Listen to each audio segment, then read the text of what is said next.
Okay. Well, we've done it. We finally did it. It's taken 2 years, and Chad and I are going to play a microphone pass. Can you sit closer so we could? You feel like the awkward, He's like, on an island, bro. Kid who just like stepped into class late. There we go. I'm very sweaty right now. That's perfect. It's probably mostly due now to you are glistening right now, bro. Dude, it's so hot. The place they had that desk was sick. It was like out in the concourse with the crowd behind, which was beautiful. But they like had the doors open, so all the hot air is coming in, and then behind us is like 300 people, and you're in the sun. You have all the studio lights, and all the walls are glass with the Texas sun. Yeah. And they couldn't do AC because of the mics, and like fans because of the mics. So it was just busted. I was sweating every segment. How was cozy? How are we gonna do this? Hello, my name's Chad. Sometimes I like to drink alcohol. And sometimes it's Jane again. Do we get another Jane moment? Hi. Do we get another? You can't do it again? No. Okay, that's sad, man. Fuck me, I don't have a microphone. I can't. This is gonna be stupid. I can't take another. I can't do the family calls of like, come talk to your daughter for 30 seconds. Like, I mean, if it's gonna happen, it's gonna happen for like 20 minutes. Yeah, just tell them you're talking to fl0m. Yeah, that'll go well. I'm sure. Hey, baby, I'm fl0m's here. Sorry. I met some fan this weekend who went to like introduce me, like he introduced himself to me, and I shook his hand, and then he skipped over his wife and went to like his friends that he was at the event with, and she gave him the dirtiest look. Yeah, don't do that. Who was the best person you met this weekend, fl0m? Industry or fan? Just in general. Whatever you want. Dealer's choice. There's like quite a few. Honestly, like I will literally plug my own shit. Okay. I have like an event Discord. Okay. And my mods made it. So like all my mods that run that event Discord, they like are going out to dinner.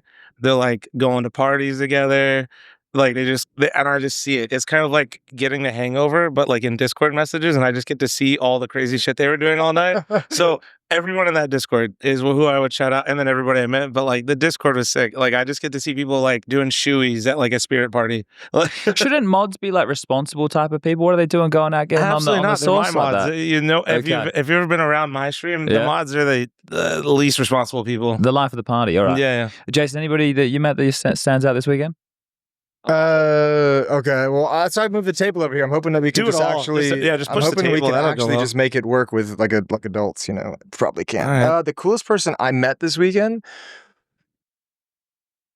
I don't know. I met too many people. I like the stories of people who like are there with their like teammates for the first time. Like I've met a bunch of people who are just like, we've been playing Counter-Strike with this group for like 10 years, and we finally found a way to get together. We finally said the Austin Majors, the event. So I mean, those are the people that I fucking love meeting. That's a cool story. I met Lim from Lim's Povs. I always shout him out. He does the povs on the YouTubes, like of some of the FaZe games and stuff. Okay, yeah. So, I steal that content all the time. Yeah, I watch his stuff, and he was there, and it was cool. I got to meet him because like today, I was just talking to fl0m before. Like he had his meet and greet, then you were doing one at Liquid booth after. Then I was going to come meet you there with Alex, but we overshot it. We walked past the booth, and then kind of an impromptu line formed, and then we kind of got stuck there. We couldn't really move back. We were trying to cut in, and then eventually security came. So apologies to anybody who was waiting in the line today, but Blast told security to kick everybody out so that they went into the venue. And then last night when we finished, we were the last game. So Alex and I, when we were there casting, we finished and we went outside and there's a line of people too. And then the security also kicked them out because they wanted to go home. So apologies to the people that we missed, but we were there today for like 2.5 hours, and I think we were there for like an hour yesterday. That's crazy ego, Chad. That's crazy ego. Well, yeah, I know. It would have been more. It would have been like 4.5 hours. There just wasn't time. Blast wouldn't allow it. I think we were hitting Scrawny and Launders like signature limit, so they thought, okay, fuck, right. So I was the quota. Yeah, I was doing the meet and greet. I had to like run from. I did the opening segment on the desk, ran to the Liquid meet and greet, hung out with you for a little bit, did my own thing. And then to run back for the segment of the grand finals. So what I did was I wore this shirt for the first segment because I was like, fuck it, it's hot. And then I came back after the signing session and put a button down on, and after like sprinting to the desk, poured sweat all the way through, and I was like, back to t-shirt. That's it. I think I was in shorts pretty much the whole time with these flashbangs out. I don't know. Wait, hold on. I was stopped up in his little coat. Oh yeah, look at this. I got it on camera. There you go. They can see it. I've been tanning as well. It's not good legs. I don't tan. There's no tan. Bro, I stopped up in his booth for the little, just to say hi. The co-streaming setup they have is unreal. It's fucking beautiful. So here's the truth, and we'll tell everybody right now, in about 3 to 5 years, all commentators, analysts, and everybody will be replaced by co-streamers. And if you want to save a caster, an analyst, or somebody, please donate. The number is 1-800-CASTER. You can help us. You can help us. No. See, that's the thing, is we need you. No, we literally need you. No, they need the casters. So the analyst desk is gone, but the casters will be there. So day one, I told you guys already, but we'll repeat it again. I had the wrong feed. I had a clean feed. I had to cast the whole day. I will never take your job. I promise. I promise that will never happen. I can assure you that will never happen. I think some people enjoyed it, but after the first best of 3, I was like, I can't. Fury and Pain, they got it from here. I'm just going to there's just going to be dead silence for half of it. You figure it out. You guys have watched enough Counter-Strike. You guys know what's going on, right? Bro, there were so many fans after that first game from Mouz that went into 5 overtimes that were so exhausted after that. Everybody just left. They're like, we don't even dislike you. We got to go, bro. They're like, I'm hungover, I'm tired from yelling, and it's 2 Brazilian teams. I'm going to go home. Yeah. That's what it felt like inside the arena. But actually, it was still pretty packed for that game. Yeah, it was decent. fl0m, I need your opinion. Okay. We're going to upset some people here. Okay. But you need to be honest. Okay. What's your thoughts on those fucking drums, mate? Those goddamn drums. You know what's crazy? When I have the clean feed, love it. It's so nice to have the background noise because I don't have anything pumping. I was on the other side though. Nope. So it's they were directly below the casters. I know where you guys were because I could see you when I all the way at the tippy top. Yeah. So they were right underneath you guys, and then the better question is, how does Oni feel about the drums? Because the drums were right underneath him in his suite. Okay. Yeah. So I was on the other side. It was like a faint little, it was nice. It was actually kind of just nice little background noise. It wasn't too crazy. It was bleeding through the mic a little bit, but nothing nuts. Yeah. I think if I was right underneath it or right above it, I'd probably... See, even the fans a bit checked out. Yesterday, because Pain were getting stomped and the drums started to go quiet for one point after the first 4 or 5 rounds, it real dipped off, and one of the fans just yelled out, "Shut the fuck up on the drums!" And I was like, Wait, "Yeah, really? that's my guy. That's my fucking guy, bro." Because they weren't there for the first map, and I swear to God, they're like an industry plant. I'm almost positive 1xBet pay them to go in there. No, they're wearing 1xBet jerseys. I swear to God, I reckon it's true. All right. The trumpet guy, shout out to the trumpet guy. Trumpet guy's getting it. But the drums are all right, guys. We don't need to just go the whole map. Let's go when your team's winning a round, or let's build into a round. If you build it in and there's a nice little dun and as we're getting it, that's all right. Or a tactical timeout. It's a bit more pensive. They're going to take their time. Give me some range. It's like the Chants. I'm fed up of fuck you, Apex, USA. And that's it. You need more That's chance, all we Jason. got, man. I can understand being fed up with the USA one. I mean, I can understand it from your perspective. I can't understand the fuck you Apex one. That's amazing. It's great. Yeah, and great. actually, look at the way he likes it and too. What do you mean? Yeah. And if you didn't get the fuck you Apex, you wouldn't have appreciated the full blown Apex chant when he lifted the trophy and gave the interview. You know, it set things up. No, I agree. I just think we need some more creativity because you're a native English-speaking country, and this is where I would expect some of the best chants. Australia, we are autistic. Australia is an incredible crowd. Can I be honest?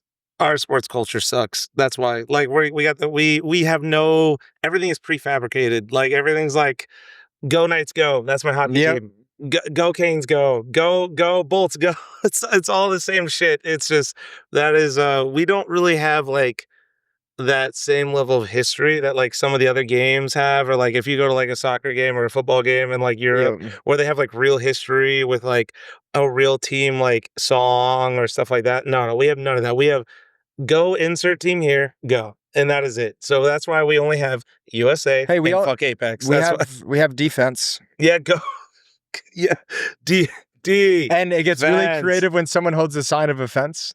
Yeah, oh my God, dude, that's all we got. Yeah, that's not bad. And then no, I'm with you, fl0m. I agree. I think our sport. I mean, I never knew it until I went to Europe and actually went. Yanko took me to a football game in Belgrade, and it was I was like, this is unfucking real. He sends me videos of their basketball games. This is unfucking real. Yeah, man, they're just doing they're just everybody standing. Yeah. It's just crazy energy.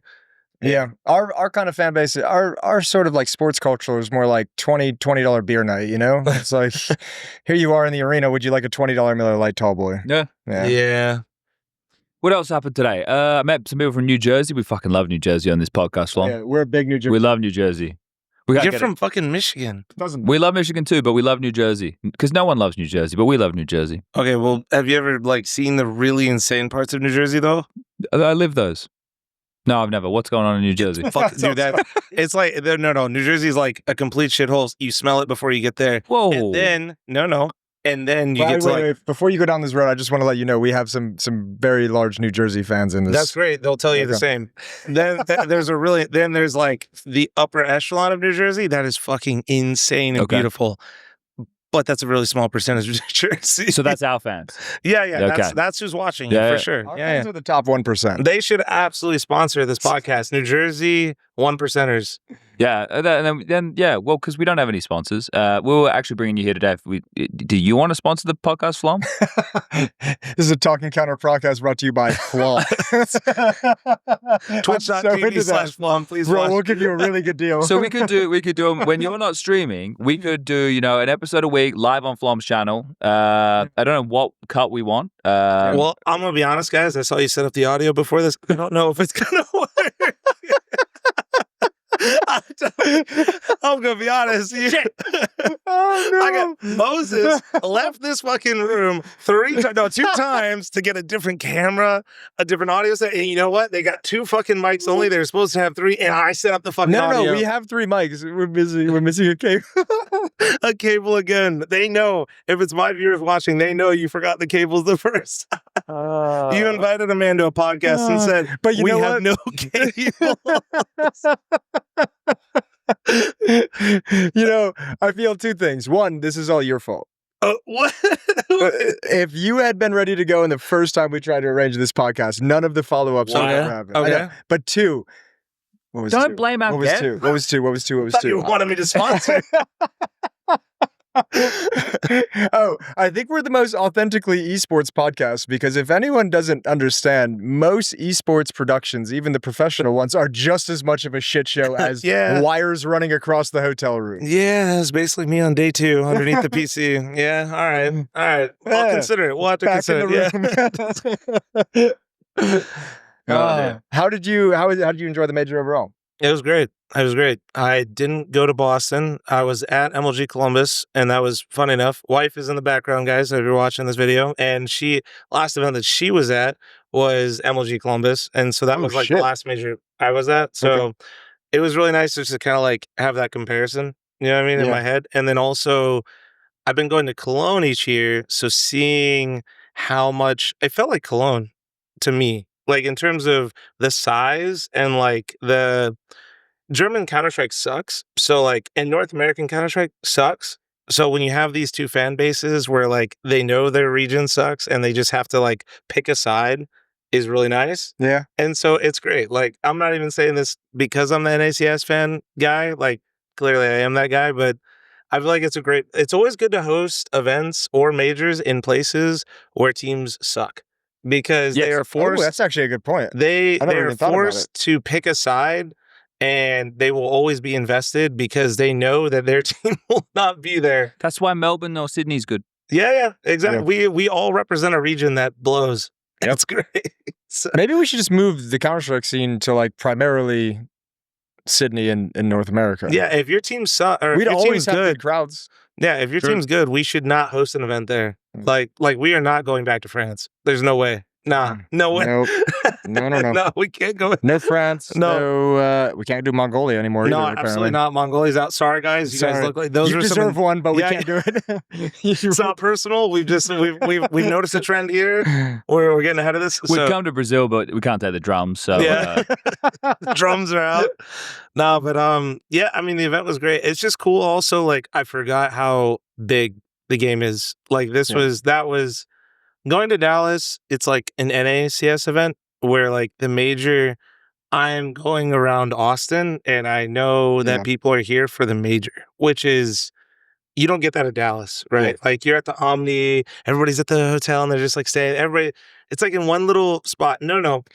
Well, it also doesn't help that Dallas is like a business city. Yeah. Dallas downtown sucks. I fucking hate Dallas. Dallas downtown sucks. I live there. I've lived there like 4 years. I've gone on a rant about Dallas on stream like 3 times, calling it a glorified rest stop because like it's just business, convention centers, and then people like leave, right? Yeah. So like there's nothing to do downtown.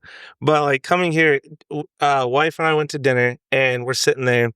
And this is what I mean is like I'm listening and whole night, probably like 2 hours passed. We're like, we're really enjoying ourselves, going through our drinks, taking our time. But the couple next to us were speaking Brazilian or Portuguese the whole time. But I knew it was Brazilian Portuguese because, well, I'm a Counter-Strike fan, so I I was next to Galez the first day, and me and Galez know each other pretty well. And I just I'm really nosy, Midwesterner, and I don't mind to strike up conversation. So I was like, what are you guys here for? And they're like, blast major. Like, and that's what I mean, is like, I'm at a random restaurant at like a different place, and there's just like people that are here for the major. And then sure enough, they were like, you're flom, by the way, right?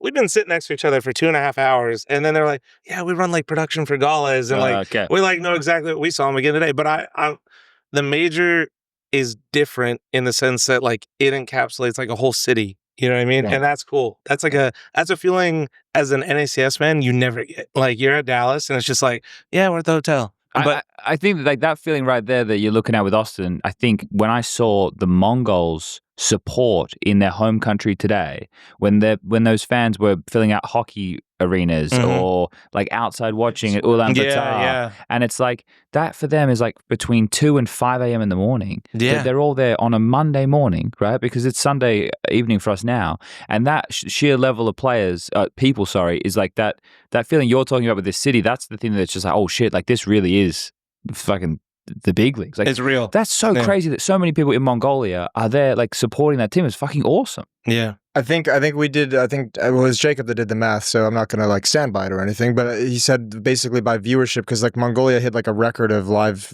viewers for that game, and it was like something like 80 or 90,000. I think he did the math, and it was like 3% of the population was tuned in. Because they're like 3.5 million. It's a huge land, but not a huge population. But they also probably don't have a whole lot of things that put them on the global map, right? Like they gotta be pumped for this shit. No, it was sick to see. I was sitting there watching it, and like my stream's like, did you see this? It was before they put it on the B-roll inside the stadium. Like, did you see this? And I was like almost culture shock. Like I'm not trying to like be overly dramatic, but it was. I'll be honest. I would never do that for a North American Counter-Strike fan, like for a team. I say that, but then I wake up at 4 a.m. But I wouldn't go somewhere else to go do that. Like, I do it in the comfort of my own room with my refrigerator next to me and the shower down the hall. Yeah, exactly. I can take a dump in my own toilet. Exactly. But just seeing that was just like, what the fuck? Like, yeah, you know, I said on the desk earlier today too. Is like, because I'm touching on your point of the major and like how big you forget like the game is sometimes. Like, because we do so many events in Europe, and Europeans love to like just dumpster NA, and all the conversations around NA are about. To be fair, no, it's not that it's not warranted. It's real. Most of the conversations are about how negative things are. Yeah, but like you come back here and the fans are all just so fucking happy that they have Counter-Strike that you're just like, I don't know. For me, it was kind of like it made me very happy all week. Like once we got into the playoffs, I've just had a smile on my face. Well, it's just a revolving door, right? Like, even though people don't play Counter-Strike, we're not like the biggest region. We're actually really small. Like, we might be a big media market, but like, in terms of actual players, we're really small. I think we're like 1/15 of the size of like EU Face It. Like, which is not like seriously, we average like 120 games an hour, and they average almost like 1,500 or 1,600 games. Like, that is crazy, right? But then we also just filled out Moody Center, which can go from like anywhere from 10 to 15,000 fans, which I would imagine there's what, like 12, 13, you guys might know, like. I think it's closer to the 10, 11 mark. 10, 11? Yeah. I know it was like supposed to be like, I think 7 or 8, and I think they opened up some more space because the event sold out in like 24 hours when they unleashed the tickets. So I think they found a way to like open up a new level, but I think it's like an extra 2K or something like that. Yeah. So we'll just say 10. Yeah. But like, if you were to go off of numbers of average players of Counter-Strike, you talked about 3% of the population, that'd be like 1/5 or like 1/6 of the total player base. So back to the revolving door comment, people might not always play Counter-Strike in North America. People might not always be playing actively. And like, yeah, we might be like console driven, or like we need like updates for the dopamine hit, whatever you want to say. But people still love Counter-Strike. Like, people still want an event here. They still want to participate. And because our teams suck, we love to cheer for people because it's more fun. And like, that's why I think it's a shame that we don't have like a couple more events. You know what I mean? Like, especially, no shade to Texas, but like, there's other places.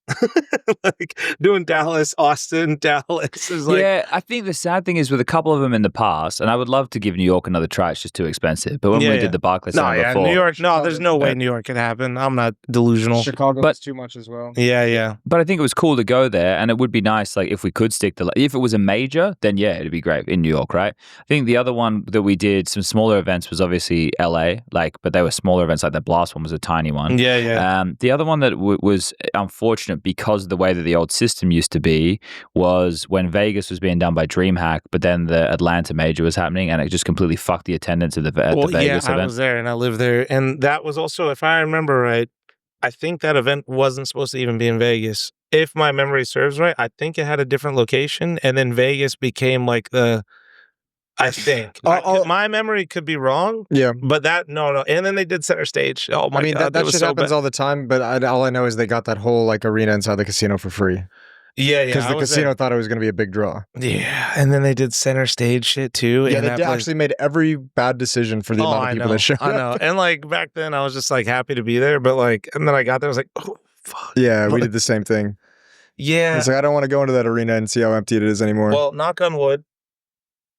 I should be running, I think, an event next year. We'll see. Oh shit, that's a fucking no Talking Counter exclusive. It's been a minute. We'll just see. You can plug sponsors. We don't have it. No, but I don't want to. I'm waiting. I'm in contract limbo with someone for something, and it'll happen. But they're kind of slow with things. Sure.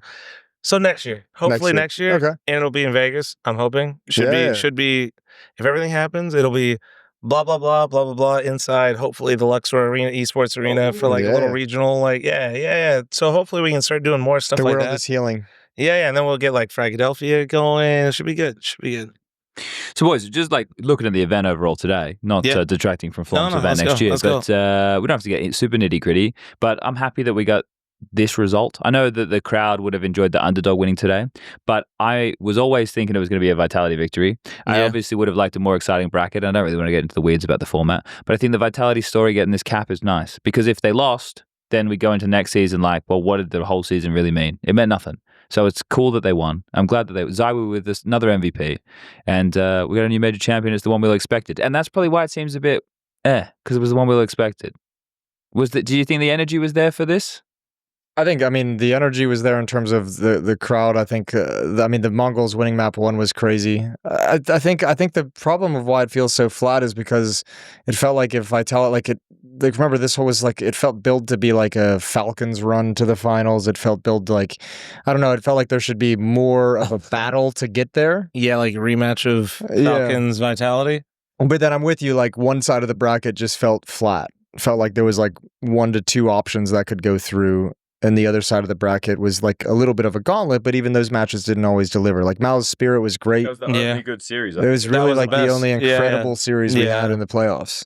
I think, to talk Falcons, I personally was not a believer of that roster. Actually, I call them G2 Light. I felt like I thought they would do bad, and then they proved me wrong. And then as soon as I was like, okay, maybe they actually are going to be like different than G2, then they immediately did the G2 thing. And then I was like, is G2 fucking light? Like, I believed you. I trusted you. I finally was like, you're going to deliver. And then they just did the thing that I thought they would just a little bit later. And yeah, that side of the bracket, I don't know. It's like, I feel like majors happen like this. A lot of tournaments happen like this where everybody fucks up. And that's where you got to appreciate Vitality is like, their ability not to just fuck up is like insane. Their ability to always go into every single match, minus Legacy, and just like handle and do what they're supposed to do. I think the other side of that coin too is like, even if they did fuck up, I think in this event a couple times, but the recovery from the fuck up is crazy. Like you fuck up with the Legacy loss, but then you don't lose 2 in a row. You know what? Like Liquid lost their first game and then lost the second one. Mouz lost their first game and then lost the second one. Like Vitality's like, nah, fuck that shit. No. What really?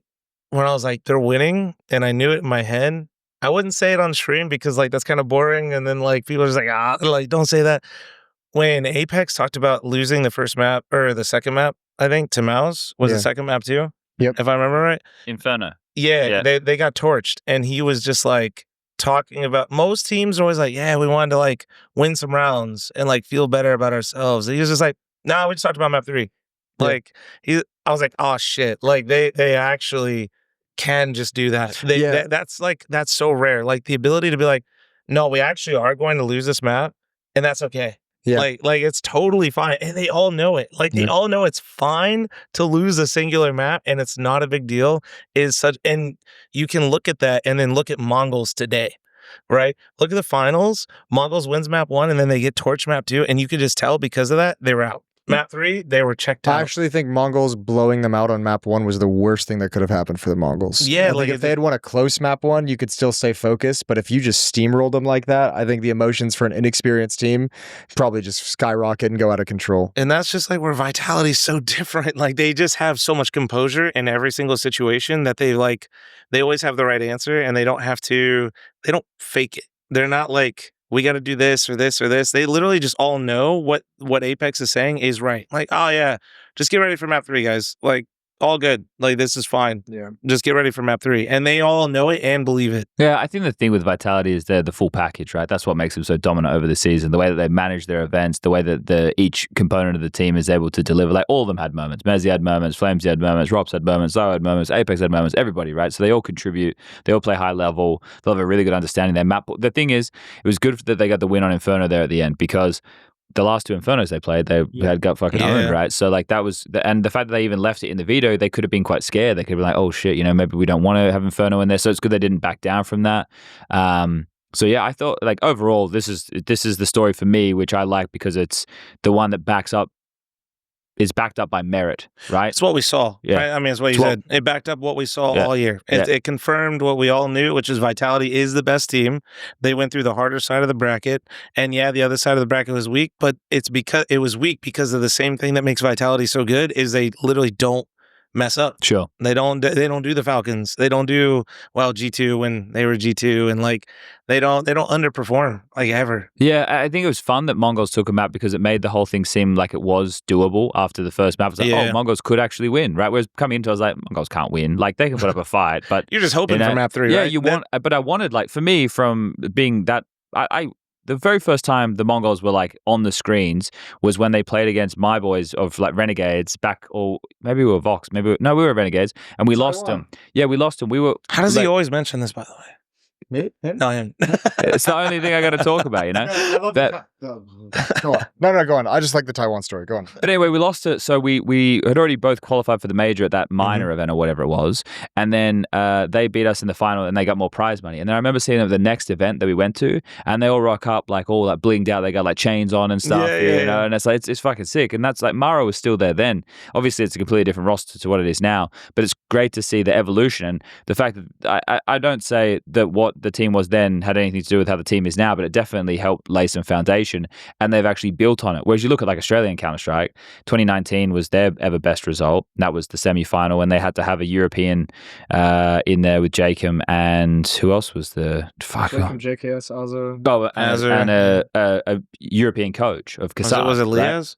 Right? Liaz was in there. Gratisfaction. No NAF. So it was just Jacob, and then there was a European coach. So like we've needed to boot camp in Europe, whereas Mongolz have spent a lot of time in Europe and like they play it, but they've actually built something of their own that is good Counter-Strike, and that's been on display all year too. So I think it's fucking awesome for them. I think it's a great breakthrough, especially with the games that they played against FaZe and against Pain. Even though Pain's not the biggest name, like they played like they belong on the stage. That's the confidence being unlocked for them now. And now when we go into next season, the expectation is for them to play well in playoffs and not just bomb out in the quarterfinals anymore. So I think all in all, we get some still, even though they lost, it's still a nice story that they made it the distance and showed that they can perform now. Because I think everybody kind of wins with this one, besides Falcon, but everybody else.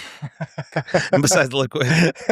Yeah, I mean, I think the big, like, individually for Mongolz, Senzu.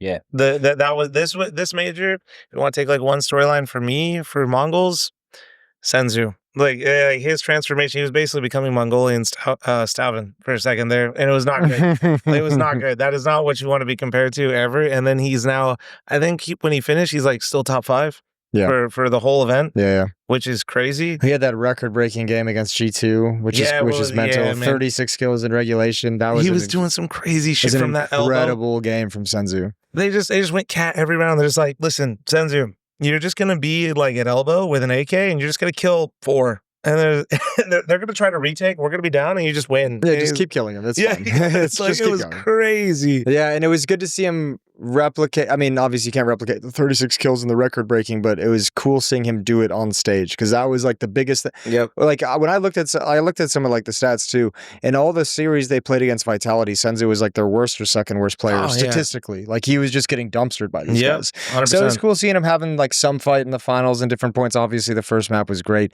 but just the fact that him and 910 both performed on the stage was like, thank God. Well, like, 910 struggled a lot on that third map. I'm not gonna like. I agree with you. Bro, they I don't want to say they choked, but they showed their inexperience on maps 2 and 3 in the grand final. Three, especially with 910. I felt so bad. I was like, oh man, you were doing so good this whole run, and then you could just tell that the moment hit.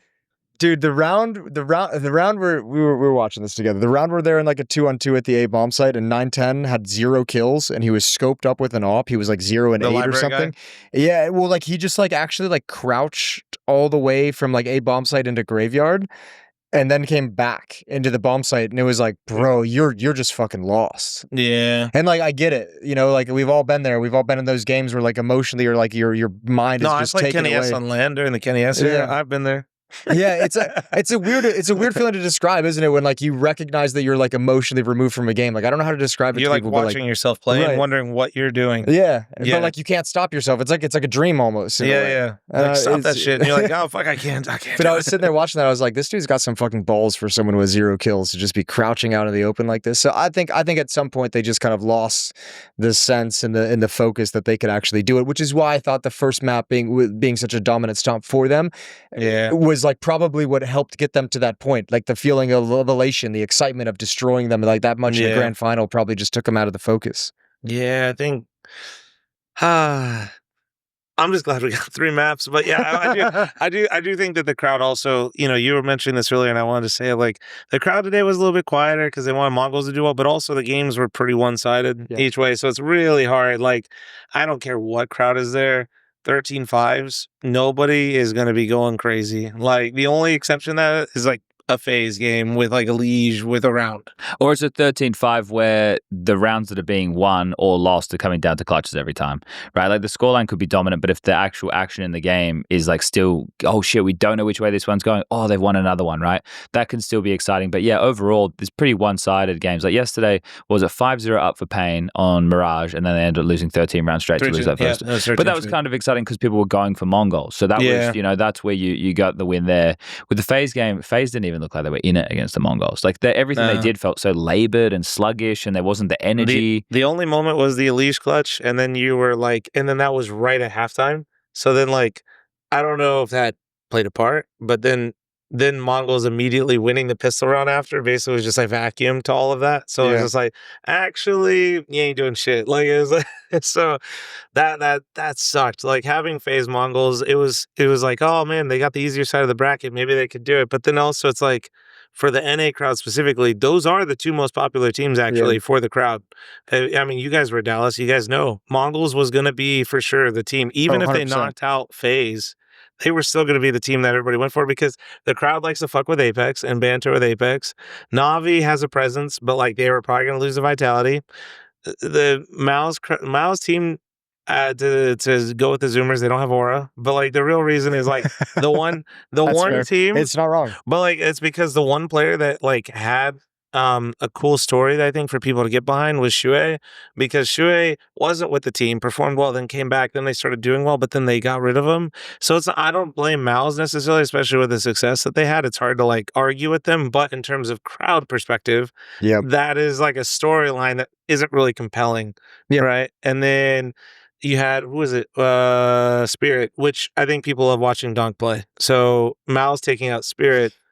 I think the Mouz ones, tough. The Mouz ones are really weird. Yeah, that certainly that upset was well. Actually, I guess it's not even really an upset, but that match was that was surprising. I know the Mouz one's so weird because like I've started saying like I think Torji's like a superstar without the PR. Yeah, and like I don't know what Mouz need to do, but like they actually don't have a whole lot of interest from the public, which is strange because their team is so fucking good. Like I actually agree with them at like they are the second best team of the season. Like, they are like it's indisputable, but like it feels like sometimes there's not a fan base and energy behind it. Maybe it's because Mouz is a German organization. I think it's because the players are all quite young, and even though they're very good in their roles and maybe some of the best players in their roles in the world right now, they haven't won any huge events in like monumentous moments that turn them into superstars, right? Like, I think that's one of the things you need to be. If they win against Vitality, right, in that game, and it's a close game, then okay. So then now they build some stock about themselves, and it's not like, oh, these guys are just getting ragdolled, but now they've lost to them 7 times in this season. Like, it's like, oh, if anything, now you have aura debt. Like, you know, you have aura debt. You're fucked. You've been paying this off for the rest of your life. Is there an interest rate? Like, like if we take too long, like, is it going to be like they're at 8 games, but really they're at 10? Like, they have to win. Well, here's the thing: they have to win something soon with that team. Otherwise, that team probably won't be that team, right? Like, even though people think, oh yeah, Mouz probably won't make a change in the break. It's like, and Cyclone said, oh yeah, nah, but I think we're going to have another one of these seasons now where there'll be a lot of roster changes. Like FaZe need to recalculate. G2 are already making moves, and then like. Yeah, and then it starts to filter down, right? It filters down into the lower team. So you take a look at how does that impact a Gamer Legion? How does that impact a Heroic, right? So where do those players kind of filter to? And then Na'Vi's another one that's a big one. But are Na'Vi going to go from their academy? Are they going to try and poach from elsewhere? And then once everybody's in the conversation, you might just get brought in the conversation. A player that you never thought you might be able to get just becomes a possibility. And you're like, oh shit, like let's consider this now. I got a question. Who would you replace on Na'Vi? Multiple players. Oh, at least one. Let's go with one. Let's go full clickbait. What is the one? I hope they could hear my knee just crack. Sorry. No, it sounded great. It was a good knee crack. It was a really strong knee crack. I myself experienced those. Thank you. Fuck. I got it if you want me to go. No, I mean, I don't know. Yeah, you go first. Bit, because I want him to go to Falcons alongside him, honestly. Way to find an out, you dickhead. I wasn't looking for an out. He wanted clickbait. He just got it. Yeah. Yeah, there it is. I think they get worse if they do that. Oh, yeah, they definitely do. Yeah, okay. I'm not thinking about to make Na'Vi better. I thought we were just, are we trying to make Na'Vi better? Was that the conversation right now? I think I missed that. Yeah. You think Na'Vi losing their fucking like talisman player makes them better? Okay, here's one. This one you can actually, I think is JL. Yeah, that's JLM wonderful, to be honest. Those are the 2 players I would say are going to be replaced. I don't know which of the 2 I'd pick. Again, like, it's always hard to have these like that kind of. No, I know. That's why. That's why I did it. This is a trap question. Yeah, well, it's also like it also is like exactly what Chad said. Like, what players are available? Yeah, you like never know, right? Maybe you want to replace Wonderful more than you want to replace JL, but if you don't have a better opper available to pick up in his place, like, do you really want to pull that trigger? You know, like it's kind of an interesting thing. What do you guys think is like? Because like I say JL, and the reason I say that is he went from a top 5 player, I mean for sure top 5 rifler of 2024, major MVP, to probably not top 20 this year at all. What do you think? Like that shouldn't surprise anyone though. You think it was just because like you just think it was an overperformance for an entire year? I think he peaked for like I mean I can't explain the extent of it. I mean he's obviously very good. I don't want to downplay that he's the skilled player. But for me when I was watching him play last year, he had so much he just won so many clutches. Yeah. No, and it's I was just curious. Yeah, and like he won so many clutches and so many like the Deagle round on Ancient against G2 in Copenhagen. Like those rounds, like I don't know, his impact and his peak is always, I feel like, is felt in terms of like eye test impact rather than stats more often for me. Yeah, but he had the stats in 2024. I think there was no expectation on that team in 2024 up until they won the major. Then when they won the major, they had that lull. And then later in the year, the players still had the confidence of knowing that we're major winners and played like that. And then I think over time, when you're not getting the results and you're working hard, you either grow like in a resentment to the way that things are being done or the atmosphere around the team. And I think that probably plays a role in Na'Vi because they're quite militant. Like they're a team that is a system-based team and you do what Blade says. Yeah. Like, and if people don't like each other and you're not friendly, and I'm not saying I know they do like each other or if they don't like each other, I'm just making some assumptions.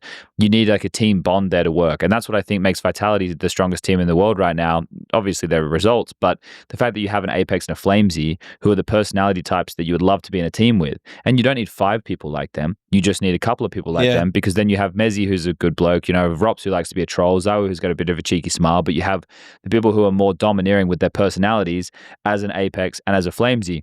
So Na'Vi Lux. lacks aura. Well, that's and no, I don't think vibes. they lack aura. Like JL is the vibes guy, but if he's Yeah, yeah. having a bad time, Yeah. who else is there, right? So I like Wonderful's a quiet guy, Bit's a quiet guy. Like Emma can be pretty trolly, like I've spoken to, but I Yeah. don't think he's going to be doing it like all the time. I think he's probably on and off. And Alexi, when we hear him in interviews, is a bit more monotone. But when Alexi's in a good mood, like he's you know really fun to hang around with. So, but I also think Alexi as a leader probably wants to manage his emotional scale a little bit differently. He's not like Apex. Yeah. You don't look at him as the same player profile. So Yeah. I think Navi's probably run more like a business than like a team in the sense of it being fun. I know that seems like such a reductive thing to say, but if you're not having fun, No, yeah. You know? Don't tell Kasad that. I feel like he crashed the fuck out if you heard that. Also, that was pretty smart. That whole thing that you said, you should have a podcast or some shit. That was pretty good. I like that. I mean, no, the point though, like of like the expectation, no expectations into the major, into having that residual confidence and then slowly having it chip away.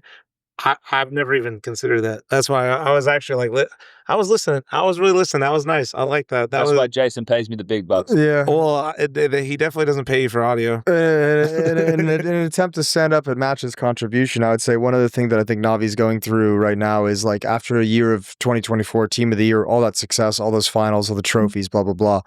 I think you had maybe 4 out of the 5 players who didn't have an ego last year and probably developed one, especially when struggles yeah, start. yeah. You know, like that mood when you get to a team where you're just like, why are we not having the same success? So obviously somebody's doing something wrong and you're finding ways to point out what somebody is doing wrong instead of finding out ways to improve and get better. You get the guy from Apex and you get the guy from Gamer Legion, but now you have 2 guys that are top 20 Navi players. Yeah. Like type. Yeah, I get you. Okay. It's just, I think like that always develops in, I think every team. I think it's like, it's inescapable. I think the only thing that changes is how long it takes to get there. Every team has that problem at some point. Yeah. I'm more interested to see if they go for players that we don't know, if they go for academy players or players more off the radar, as opposed to like known quantities. Because their academy team is insane, right? Yeah, they are. I haven't seen them play, but I know they're like top 30. Right? Yeah, they're pretty good. Some of the kids in there, like I played pugs with them, they take the piss out of me. So that's how you know they're good. Getting they the talk elo. shit. Hey, that's how I know Yeah. Demal's good. So trust me, I know. There you go. Yeah, no, they would like call me old and shit. So that's really nice of them. I want to. Are you going to be in Cologne? Not this year. Okay.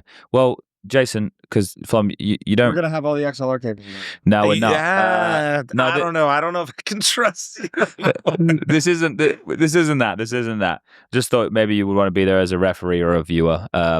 So we had a bit of a I don't know if it's a bet, but some type of an agreement, like me, Okay. Jason, and Yanko. Now I think Yanko will bitch out of this. Okay. But Definitely. so we were having a conversation about Simple being back. Okay. Now Simple didn't play very well in his match at all, did he? No. No, we would all agree on that. So I think that I'm going to give Jason the victory, which means I'm going to need to wear a thing that simulates a woman's period pain. Pregnancy fan. Oh, are we doing pregnancy? Yeah. Oh, we're doing pregnancy. I think that's worse. He might bitch out. His eyes looked at you and then they went straight to the floor and he was like, oh no. Oh, we're getting No. full shock on the abs. Yeah. I'll do it. I just want to let Jason know in Cologne if you can get it there, I'll do it. And we can film it. And I was it'll saying be you're going to do a great. podcast like that, right? No, well, we guess we could do it on the podcast, or I could That'd be just do it kinda nice. outside, grimacing right next to the Rhine, I suppose. I mean, we did shave Alex's, or we did get Alex to have a Brazilian wax. That's nice. So, I mean, I think we can put you on camera as I feel well. like Alex would do that on his own? I mean, just to maybe see what it's like. Is that Yeah. my profile like Alex? Like, You know, he is kind of one of those guys. It seems it's like I'll like try did he everything just show once. up and actually already said I did it, guys? But like he just had it. Actually, that one was Chad's fault. Chad came in one day and had the brilliant idea of doing like a Movember, like what do you call it? Like Goal? a stretch Goal? goals, Yeah, stretch yeah, goals. yeah. Yeah. And one of them was like a machine gets a Brazilian in Brazil. I was getting my legs waxed. Yeah, but yours was like the lowest. Yeah, his was like 5K donated. He had to get his legs waxed. So he just wanted to wax. Yeah, mine was I had to get hit in the face of the pie again, obviously. Of course. And then Yanko punched me in the Creamy face. with the Moses, pie. yeah. Yeah, it'll never live down. And then Alex got his testicles waxed. Wait, else? what? A few other things in there. Yeah. How the Alex signed up for this? Who signed him up? Was it you? Nope. No, I think he actually like volunteered. I think we were just I'm gonna coming be up with honest. stretch goal ideas. We put him pretty high up though. Like to get a we're Brazilian. learning a lot about Alex right now. I feel Yeah, like. we are, and he's not here to defend himself. What else would you like to know about Alex? I think that's good. I think we'll leave it there. How sad were you when the USA team lost the show match? Because that might have been peak embarrassment. I genuinely was doing the meet and greet. I didn't even know they lost. That's right. I forgot about that. I went upstairs. I did the talked same to thing. Oni. He told me he went 4-20 or some shit. Yeah, Gooseman outfragged him, and I still lost. We had Grim, we had Elige. We had 2 professional players against a stream team, and I'm sad. Yeah, was it like, did Elysian Grim farm? What I happened? don't think so. I don't think their stats were good. I don't know. I didn't watch. I was also not there. So you asked me and none of us watched? Yeah. Yeah, but who? I think it's just the general embarrassment. And this that is Jason what, okay, feels. so we'll put it in here. I declined the show match because I hate show matches. And then wifey called me a pussy. So I was like, fine, I'll do the show match. But then blasphemous me saying I would do it. So then they replaced me. So it's just, but it is so funny to me that like I hate them and then you asked me about them and then none of us watched. I don't know. It's just like, We were all doing signing sessions. yeah, we're like, a show match? Let's sign some shit. Yeah, well, hopefully in the future it's either a 3rd place decider or a best of 5. So we don't need a fucking show match. You know, I'll say it. All Fuck right. it. No, I'll leak. This is. I talked to Valve about like I was like, why not best of 5? Why not best of 5? And short version, I'm not gonna get into the conclusion because that would be bad taste. But I think they agreed with something that I said, so I don't mind sharing this as much. Which is when it comes to 3rd place deciders for majors, I think it'd be bad. Actually. Really? 3rd place deciders are good, and I love them for PGL, but they're good because of the circumstance of VRS for the major. Yeah, but the reason I think you incentivize it is you give a 3rd place medal in game. Right now it's 3rd, 4th, and we know players love the in-game item. So you think the medal would be enough? Oh yeah, it'd get my dick hard. It better get theirs, man. Like think about it. That's what my thing when I was playing. So then, okay, hold on. Yeah. Let's just say yes. So then 3rd place decider, then best of 5 final? No, you just do a best of 3, best of 3. I think it's too much if we do best of 3, Okay, best that's of what I was 5. scared. But so then, would you rather have a best of 5 major Well, that's final? the thing. I would if I had to make compromises and I could get rid of best of 1s, but then everything was best of 3, I'd take that compromise. Mhm. If they said no, you can't get rid of best of 1s, then I'd probably want the best of 5 final. But if we can't get rid of best of 1s, the bracket might get fucked up like it does at these type of events, which then kind of negates the best of 5 final because who cares about watching a team lose 3-0? Yeah, So- no, that's why I was just curious because I think I tend to. I mean, this is what I came to the conclusion on because I was talking about it yesterday while I was coach rooming, and then I was talking with them about it when it came up about the best of 5 conversation. It was like, yeah, I mean, so then you think 3rd place should get a medal, basically, like kind of like like the Olympics, basically, you get a bronze kind of thing. Yeah. I think also there's like a certain like chicken and the egg conversation because when we used to do 3rd, 4th place deciders like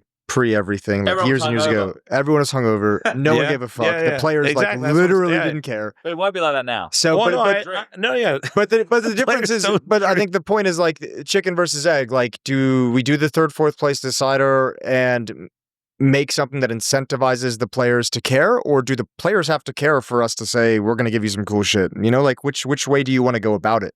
I would rather hopefully just get a best of 5 final and keep the 3rd, 4th place out of it because I do think that while I listen, I would love to have an in-game medal. That would go fucking crazy.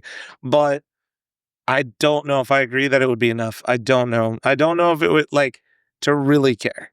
Like, would Yeah, they like one? Would I don't they know. like one? Yes. But the players like things all the time and don't do it. Like, Sure. it's. Yeah, you're right. I'd rather have a best of 5 final and then skip that altogether for majors. But I think I'd rather just not have show matches. Well, yeah, fuck yeah. Like, I mean, I think there's. I don't know. Okay, what would you if you could have something to build viewership before the finals that isn't a show match? What would it? Can you think of anything? Someone cream pie and Jason in the face. Okay, so we cream pie Moses. Now what? Cream pie Alex? Could we do that for like an hour? That's- How many times? If you get enough people, do we But set, also, do we I make the I stretch think that's goal? called something different. Yeah. We do talk about Bonnie Blue a lot on this podcast, so No. yeah, she's everyone's favorite. Holy shit. But And you wonder why you don't have sponsors. well, no, we wanted to get Durex. Wait. Okay. No, that's. Yeah, you know. Our listeners fuck, man. They do. Yeah, we could get Dude, the other day he was talking about how he's going on a date. He bangs, so blue chews. You know, we'll take all that good stuff, Hims? man. Hims? Yeah, anything. Yeah. I think Moses should. We'll take promote whatever's going on around there, man. We'll take it. Oh, Jason and man. I can do some things, you know. When you get older, make sure your aim stays on point. You know, right? We could do some stuff there. I think Jason's already done. Yeah, an you guys angle got like the that. acting It down was, for sure. It was a pro league skit. But yeah, I think the whole format debate is one that there's definitely improvements. I would say this to people: it will not happen this year for the second major, but in the future, it sounds like with the conversations that Valve are open to suggestions based off of different things. You just need to make sure that when you discuss these things, you have good rationale. They So just that's move it. slow. Yeah, We went from like BO5s and MR15 were like honestly not wildly accepted, right? It was honestly like They're terrible, man. They were like 7.5 hours. Yeah. So I think, and knowing how Valve is, we literally were all there. Like, they don't move fast, right? Like, they want to be sure. Like, they don't want to like change something and be like, actually, let's put it back because we tried that. They don't want to try. They want to change it and then be sure and then leave it. Yeah. So I think you're right. Like, if we are going to get a best of 5 final, I don't think it'll be at Budapest. I think it would be. They haven't announced whatever one is next, right? Yeah. Okay. No, they haven't. So people who follow the scene can work it out. It's pretty easy to work out what the next one is. The rumor, yeah. Starts with a C. And it's also like the no, but it's also like the calendar, the way that they put it out and stuff baloney. there, right? Yeah, so like people should be able to work it out where the next one is. But It yeah, doesn't rhyme with bloody. well, at a stretch, yeah, But yeah. Flom, what do you reckon FaZe do? What would you like? You're right now. You're FaZe GM. You're FaZe GM. Ready. how much money do I have? You got all the Unlimited FaZe. money. You got FaZe money. Yeah, but never mind. No, Hey. FaZe put all their money into esports. They don't Wait. all- Let me try again. You have FaZe's perceived money. Okay. Perceived money. I would talk to Navi immediately and talk about Wonderful if they're going to move off of him and see where that contract starts because that's where you have to start because You don't that want also Simple? well no that leads the door to Simple. Like that's a whole conversation, right? Like and if you're trying to move on Oppers, it's going to be really hard to move Torji. You can't like pluck somebody out of the top 5 and then your options are Simple or Wonderful if that's basically like the conversation. I don't really know if that's going to happen. So but that's where I feel like you have to start is and then also maybe you want to bring back Brokey. Genuinely. I think people immediately assume he's like done, but we're talking about a guy that was the guy for people talk about Twist, people talk about Rops. The firepower was the trio. It was the three musketeers, right? Yeah. That's how we like to brand it. To me, Brokey was the hardest hitting of the 3 when he was on. He had the highest ceiling. He had the most impact. He was the biggest X factor out of the Twist has his Canada moment, jumping off top mini. I say this as an NA guy. It was absolutely insane. But Brokey was the guy for them for so long. And that's why it hurt so much when he was playing bad that they had to like bench him. They had to. But maybe if you don't have an answer for that right now, the tricky thing with Oppers is like he could take a break and just be back. You know, if Simple can come back and then kind of like have a bad time on the stage, why can't Brokey take a month off and be back? That is actually less like weird to me. This guy's been playing the entire time and he basically had like a bad stretch is what I would call it. And then he gets like a little mental reset. He could be back. And that's you have to start with the Opper. And to go to the clickbait part, would I try to keep Simple? Even with infinite money? Probably not. I think it's clip it. Yeah, I think just a 5-second. Because how long do you sign him? You're gonna sign Simple for 3 years after one run like this? I don't know. Like if I'm the GM that's trying to win, probably not. I mean, realistically, the decision on Simple is going to be made not based off his performance in the playoffs. It's going to be based off of what it was like having to prepare for the event. No, just having to prepare for the event. Just having to like boot camp with him. I think he fits in great with the team. That's like the other tricky part is I feel like he fits the brand. Personality-wise, it all seems like it's right there. Yeah, it looked great. But how much of that was because of the circumstances of now? Yeah. If Simple starts feeling comfortable again, like he might be unhappy with that team, actually. And then you get into the conversation of like firepower on riflers, and Kerrigan, I think, said it, right? Was it Kerrigan that said they lacked the firepower? And I think, criticism has to land on Elige for sure for that, because he came in to replace Rops. But the important part of this is they had tons of problems before Elige got there, and then they to try to fix their multiple problems when it was masked by a major run that was basically a facade and an overperformance and a little last dance that we didn't call the last dance as much, which was nice. It was a good change of pace, yeah. Holy fuck, I'm so tired of saying the last dance. Me too. So when they went on that run, that was their last dance, and that was like an overperformance, and it made everybody forget how bad FaZe was for FaZe standards. Sure. No, I see that. And in the second half, and because they had multiple problems. The problem really started with fl0m in my mind. Now, I don't know if you replaced fl0m, but the issue is fl0m coming in with ROPS didn't work. And it didn't work on Mouz back in the day either. And that's kind of where I almost put some of the blame on Kerrigan, as much as I love watching that guy.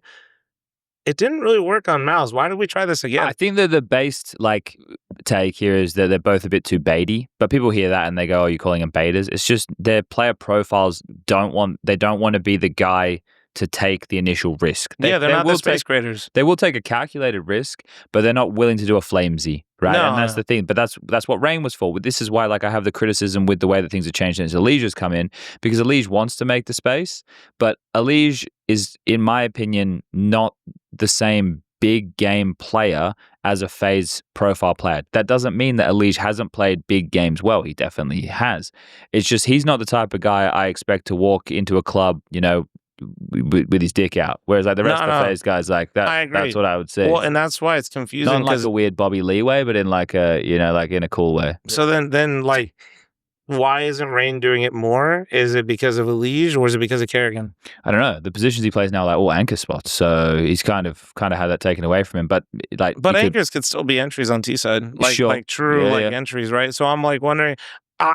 Personally, I think on that T side, I think it's because Kerrigan wants to be that, so Rain can stay alive while Elige is also taking map control, so you're not losing Elige and Rain potentially to start a round, but Rain isn't big enough firepower to do that, but also Kerrigan isn't good enough to be that space creator. He's not as good as Apex. So I actually don't know what you do, because it's not really that Rain is a problem, right? It's that Rain is in positions where he is put in positions where he's not supposed to be, and you can tell he still has mechanics to be fine. He's just in the wrong spots. But then also it kind of feels like or maybe Kerrigan is doing the hooksy, where he's trying to too selfless. Yeah, he's too selfless. You can't be that selfless. And then even when he performs, though, Rain isn't the guy to be like Twist, or he's not the guy to be another good. Like a Sphinx. Yeah, I think I think the personality of Rain is a glue guy, but I think in terms of what's necessary to make it happen, Twist knew how to set his stars up that are around him, and then when he was left in a position, he could still have a star output. Yeah, and I think it's hard to do that. It's not an easy thing to do. So yeah, it's weird. I think the thing is, here's the core concept: FaZe have to keep 3 for the VRS. Yep. So it's just about which 3 do you keep and why. And that's I've been beating around the bush. I literally don't, but it's because I don't know. Even as a GM, I literally no. But this has also been the FaZe issue for a year and a half, since their initial downturn and it's came back out. To what I was saying, in terms of when they brought in fl0m. Right. It's not that fl0m's a problem. It's just that. Well, I think this major is basically the fork in the road for FaZe, where you have to make a fucking decision. Because if you come in like this and do this Hail Mary with Simple at this major, that is the Hail Mary to win right now. Yep. So coming out of this major, when you look around, are you we can still win right now if we get a good AWPer? Or is it time to kind of consider a rebuilding thing? Because if you're going to go down a rebuilding road, you get rid of Rain. Yeah, you just do. It did look like it worked when Simple was performing well, but also it was such a crazy performance. It's hard to know. Well, also top 5 in groups is I wanted Simple to be good, but that was really an over. Well, maybe it's not. It's how much do you trust? It's freakish that he was able to do it in the conditions that he did it in. Mm-hmm. You understand and respect. That's fucking incredible. Yeah. That you took a year off and delivered this, but it shouldn't be a surprise when you see the downturn, because that inconsistency was always going to be a thing because he has not played. Well, and then also people forget that Simple is a true grinder of the game, where people like to they always mention him drinking wine and streaming and fucking around or whatever, but people forget that Simple didn't go the ZywOo route. They didn't go he didn't show up and was just like immediately number 1 or number 2 in the world. He fucking grinded. Like he took a while to really become simple. So to expect simple then after the group performance to then immediately be comfortable on stage again, I think the amount of pressure just got to him, which people are going to be like, what, to simple? No way. It's like, no, but I just think that he needed to be that. He needed to be in that situation more for him to be able to perform. And that's it. It can happen to anyone. And also, like, I think the pressure that, I mean, honestly, this might sound crazy considering the conversations we had leading into the event, but I respect the fuck out of Simple for actually going for this play. Like, I really do. Because like, it's insane to think that like you are considered the greatest player of all time. You've taken a year and a half off and you're just going to come back and step into a major and play. But it's like, bro, you're competing against yourself from 5 years ago. Yeah. Like, that's your bar. Like, I think on some level that takes a lot of courage to be like voluntarily kind of step into that, where if you have the performance you do, dude, some of the shit I've seen, like memes created by the community blasting Simple for that performance are mental. It is just like, holy shit, guys. Yeah. Like, no, it was recency bias, right? People only remember the last game he played. Yeah. That's it. That is how the internet works. Like as soon as Vitality loses, nothing will matter. Like, yeah. Like, yeah, that's true. That's true. Like, yeah, people quick to forget. Or quick to rewrite the way. And then once it's gone. long enough, then the rose tinted goggles come out, and then in our glasses, and then it's like then you romance the fuck out of it. You need like a couple of years off from it, and then you're just like, oh man, all the great times. It's like, look, I'm gonna be up. This is just a pause. I just want to have a conversation with you two gentlemen. 1 second. Our viewers are gonna hate that I'm doing this right now, but no, you don't need to pause the recording, but. Your wife's sitting quietly in the corner of my hotel room while we talk. And how long have we been going for, Jason? 1 hour. Okay, so just because I feel bad, she can't go anywhere. Well, She's stranded on that her side. how she's feeling? You can ask her. Are you feeling all right over there? Okay, I have 2 small bottles of water I can offer you. Do you? Wait, what drink do you want? And she has to pee. Well, there you go. That's a problem too. That's okay. She can pee right now. Pause this and then we get. Yeah. All right. I promise you. Oh, we're back. Yeah. It'd be chill people. Okay, cool. Yeah. It won't be. Yeah. No Zoomers. Nobody's gonna be talking about glazing at dinner. All right. Well, fl0m's wife is doing great now. She got her break out of the corner of the it was a piss break. I had to pee too. fl0m had a pee break. We've all had a pee break. Yeah, it was nice. We played some nice music as well, so that way you didn't hear the tinkle. Yeah, exactly. You got to do things. And I think it's going to be about dinner time soon. But I don't know. This was I guess just final thoughts on the event overall. I fucking loved having this event in Dallas, obviously, but it's always so impressive to me, as we mentioned earlier. It was an awesome. Again, I'm fried. Texas moment. We just talked about how fried we all are. Just like seeing the NA community come into this event and blow it out of the water was fucking awesome. I told the guys in the crowd later today, I was like, North American fans and crowd is the best part about North American Counter-Strike scene at the moment. Yeah, 100%. Outside of me and you. Well, then here, wait. This is a good one. Give it to Chad. Oh, okay. Hello. NACS crowd for the major. How they do? Yeah, very well. Yeah, I think this was cool because the last time the major was here, it wasn't a big crowd, right? Boston didn't facilitate a crowd of this kind of scale. Yeah, and I think the fact that Blast, didn't do the E-League TV special, they went for something to really, show the grandeur of it. It's a classic Blast event, right? The way the stage is, the way the screen is. That's probably my only gripe if I had to pick one. It's got nothing to do with the crowd, right? The team's not facing each other, facing away, right? Especially when groups, when they're looking at each other. We had so much build up and they're like, and we're now back staring to each other. Yeah. But in terms of the crowd and the turnout, everybody was great. Like you mentioned it before, it's tough to cheer for games that are landslides, but I think the general atmosphere the entire time, we did lots of mingling with people as we were walking around, chatting to people. Everybody's super nice. And then, the energy. The energy is important because this is one thing that happened at Katowice over the last couple of years. I think people just rested on the laurels that the event was a legacy event, and then it means it's going to be good. The thing is, you as a crowd have to be you have to be a willing participant of the situation, and America does fandom very well, right? Like the ability to everybody to get involved. Someone starts chanting USA, you just primal within you, you motherfuckers. You're like, USA, let's go. Our chants suck, but we are 100% committed. Yeah, 100%. And I think that's it, because people understand at this event that they're here for the enjoyment of the weekend. It's a celebration of Counter-Strike, and the one thing we say from a caster or an analyst or whatever perspective on broadcast podcast, you can't control the outcome of matches and you can't control the quality of matches. So all you do is you do your best to enjoy what's happening while it's happening. And that's what it felt like this crowd was doing. Had some fun, really, really good moments. The signs were good. People were loud. I think it was great. I really enjoyed it. I give it a high rating crowd-wise. I actually didn't realize they were doing this, but it was incredible. We were trying to watch like the winning moment, the championship moment before we went onto the desk, and timeout was called. And in the timeouts, like the production always focuses on the coaches. Every time Xtaz showed up, boom! Yeah, you didn't know? And then they would put Mara on, they go, hey!